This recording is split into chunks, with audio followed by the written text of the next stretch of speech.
Hello everyone, इस video में हम आज इकोलॉजिकल पिरामिड के बारे में पढ़ेंगे। इकोलॉजिकल पिरामिड क्या होता है? The number, biomass and energy of organism in an ecosystem change gradually from producer level to top consumer level.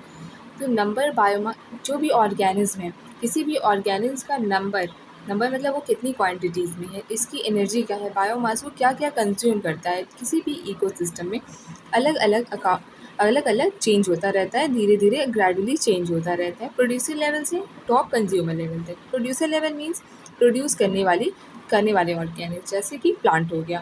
Consumer जो उन चीज़ों को कंज्यूम करते हैं, for example animals. This gradual change can be expressed in a triangular form. तो उससे अगर हम शो करते हैं, दिखाते हैं इस चेंज को, तो हम उसे एक ट्राइंगुलर फॉर्म में दिखाते हैं, एक्सप्रेस करते हैं। Such representation are called ecological pyramid. उसी रिप्रेजेंटेशन को, जिसे हम बुक या कॉपी में या फिर रिप्रेजेंट करते हैं किसी भी तरीके से, तो उस रिप्रेजेंटेशन को हम इकोलॉजिकल पिरामिड कहते हैं। तो इस तरह इकोलॉजिकल पिरामिड क्या है? एक ग्राफिक रिप्रेजेंटेशन है किस चीज़ का? Number, biomass and energy at successive trophic level in an ecosystem. किसी भी इकोसिस्टम में नंबर, बायोमास और एनर्जी के अकॉर्डिंग हम जब इस रिप्रेजेंटेशन को दिखाते हैं इकोसिस्टम की, तो उसे हम इकोलॉजिकल पिरामिड कहते हैं।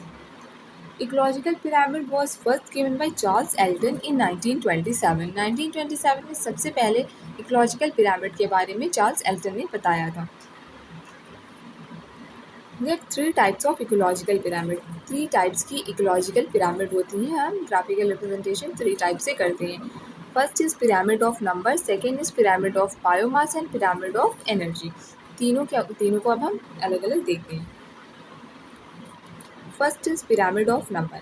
It shows the relationship among different topic level in terms of number of individual. इसमें हम अलग अलग टॉपिक लेवल के ऑर्गेनिज्म को नंबर के अकॉर्डिंग देखते हैं।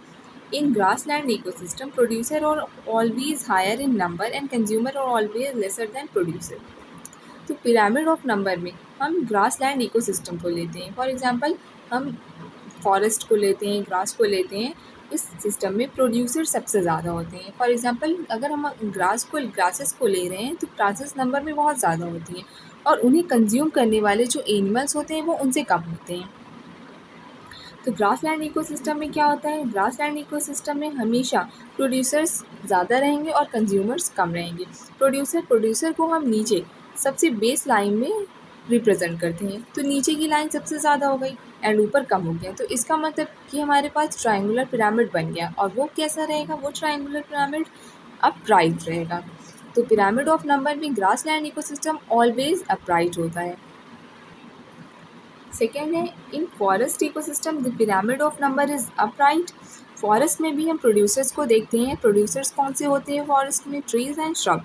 तो वो हमेशा फॉरेस्ट में हायर नंबर में होते हैं as compare to consumers. For example अगर हमारे पास ट्रीज़ बहुत ज़्यादा हैं, लेकिन उस फॉरेस्ट में अगर सिर्फ एक ही लॉयन है, तो इस तरह हम क्या देखेंगे? तो हमारे पिरामिड अपराइट होगा और प्रोड्यूसर ज़्यादा नंबर में होंगे और कंज्यूमर कम नंबर में होंगे, लेस नंबर में होंगे। इन pond ecosystem also the pyramid producers. Pond ecosystem में प्रोड्यूसर क्या होता है? फाइटोप्लैंक्टन। ये भी एक प्लांट की कैटेगरी में आता है। Are higher in number than consumer. Consumer कौन से होते हैं पॉन्ड सिस्टम में? पॉन्ड इकोसिस्टम में fishes. Hence pyramid of number in pond ecosystem is also upright. तो हमारे पास 3 इकोसिस्टम है, grassland ecosystem, forest ecosystem and pond ecosystem. इन तीनों इकोसिस्टम में नंबर ऑफ पिरामिड, अगर ये क्वेश्चन हमसे पूछा जाए number of pyramid grassland ecosystem, forest ecosystem and pond ecosystem में किस टाइप का होगा, तो हमारे पास हमेशा पिरामिड ऑफ नंबर इन तीनों में अपराइट आएगा। क्यों? इसका रीज़न बस यही है क्योंकि हमारे पास प्रोड्यूसर्स ज़्यादा हैं और कंज्यूमर लेसर इन नंबर। इसे हम ग्राफिकली इस तरह से रिप्रेजेंट करते हैं। ये हमारे पास है pyramid of number in forest ecosystem. Forest ecosystem में प्रोड्यूसर्स हमेशा हमारे पास ज़्यादा होंगे, फॉर एग्जांपल श्रब हो या ट्रीज़ हो। देन हमारे पास प्राइमरी कंज्यूमर वो होते हैं जो प्लांट को खाते हैं। तो हमारे पास प्राइमरी कंज्यूमर हमारे पास प्रोड्यूसर से कम होंगे। देन सेकेंडरी कंज्यूमर क्या होता है? जो ऐसे वो एनिमल्स जो प्राइमरी कंज्यूमर्स को खाते हों। एंड देन हमारे पास लास्ट में टर्शरी कंज्यूमर आएगा। टर्शरी कंज्यूमर जो सेकेंडरी कंज्यूमर को खाता हो। और फिर ये लॉयन इसको कौन खाएगा? ये अगर खुद से ही इसकी डेथ हो जाती है, तो ये फिर से कंज्यूम हो जाएगा लैंड में। तो ये इसे हम फूड वेब भी कहते हैं।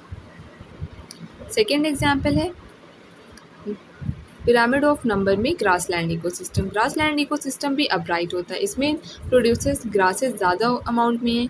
देन प्राइमरी कंज्यूमर, उसमें इंसेक्ट आते हैं। Secondary consumers small animals. Tertiary consumer and top carnivorous, ये भी टर्शरी कंज्यूमर के से हाईएस्ट लेवल पर आता है। नेक्स्ट है हमारे पास पॉन्ड इकोसिस्टम। पॉन्ड इकोसिस्टम में प्रोड्यूसर ज़्यादा क्वांटिटी में, then primary consumer fishes, secondary consumer जो बर्ड्स होती हैं जो फिशेस को खाती हैं, large fishes and tertiary consumer are the birds which eat the fishes. तो इसका भी हमारे पास जो number of system pyramid of number है वो हमारे पास अपराइट है। अब next is in a parasitic food chain. Parasite food chain अगर इकोसिस्टम हमारे पास है तो पैरासाइट्स में हमारे पास प्रोड्यूसर प्लांट एक ट्री है। एक ट्री पे बहुत सारे पैरासाइट्स होते हैं, उसे उसका प्राइमरी कंज्यूमर बर्ड्स होती हैं एंड बर्ड्स के सेकेंडरी कंज्यूमर स्मॉल इंसेक्ट होते हैं। तो इस तरह पैरासिटिक फूड चेन का जो पिरामिड है वो इन्वर्टेड होगा। Thank you so much and please like share and subscribe to my channel.